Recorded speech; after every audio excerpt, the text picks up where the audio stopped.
देश की सबसे पुरानी पार्टी इन दिनों अपने सबसे बुरे दौर से गुजर रही है। मोदी सरकार के सत्ता में आने के बाद कांग्रेस की लगातार हार हो रही है। लोग कांग्रेस को वोट नहीं दे रहे हैं। देश की जनता का कांग्रेस पर से भरोसा उठ गया है।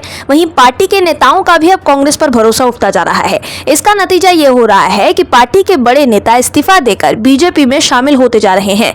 इस साल गुजरात में चुनाव होना है, लेकिन वहां भी कांग्रेस अपने नेताओं को एकजुट रखने में नाकाम साबित हो रही है। अब गुजरात में भी कांग्रेस का विकेट गिरना शुरू हो गया है। गुजरात चुनाव से पहले कांग्रेस को एक और बड़ा झटका लगा है। विसावदार के विधायक हर्षद रिबिडिया ने कांग्रेस से इस्तीफा दे दिया है। हर्षद गुजरात प्रदेश किसान सेल के अध्यक्ष भी थे। कहा जा रहा है कि कांग्रेस छोड़ने के बाद हर्षद रिबिडिया अब बीजेपी में जा सकते हैं। हर्षद रिबिडिया का इस्तीफा कांग्रेस के लिए इसलिए बड़ा झटका माना जा रहा है क्योंकि वो बड़े पाटीदार नेताओं के तौर पर जाने जाते हैं। गौरतलब है कि हर्षद रिबिडिया से पहले पाटीदार आंदोलन से कांग्रेस में आए पाटीदार नेता हार्दिक पटेल ने भी कांग्रेस छोड़ दी थी। वहीं अब हार्दिक पटेल के बाद एक और दूसरे बड़े पाटीदार नेता हर्षद रिबिडिया ने भी कांग्रेस को झटका देते हुए पार्टी से इस्तीफा दे दिया है।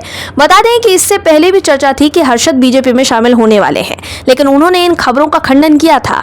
लेकिन अब पार्टी से इस्तीफा देकर उन्होंने साफ कर दिया है कि वो बीते कुछ समय से बीजेपी के संपर्क में थे। हालांकि हर्षद रिबिडिया ने जून में बीजेपी को निशाने पर लिया था और आरोप लगाया था कि अहमद पटेल के राज्यसभा चुनाव के समय बीजेपी ने उन्हें क्रॉस वोटिंग करने के लिए 40 करोड़ रुपए का ऑफर दिया था, लेकिन उन्होंने यह ऑफर ठुकरा दिया था।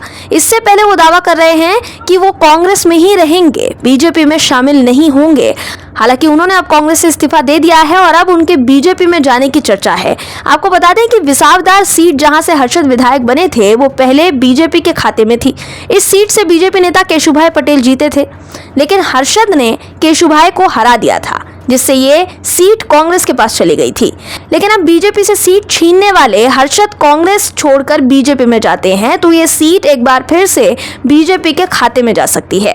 इसके अलावा हर्षद के भगवा दल में शामिल होने से बीजेपी को पाटीदार वोटों का भी फायदा मिल सकता है।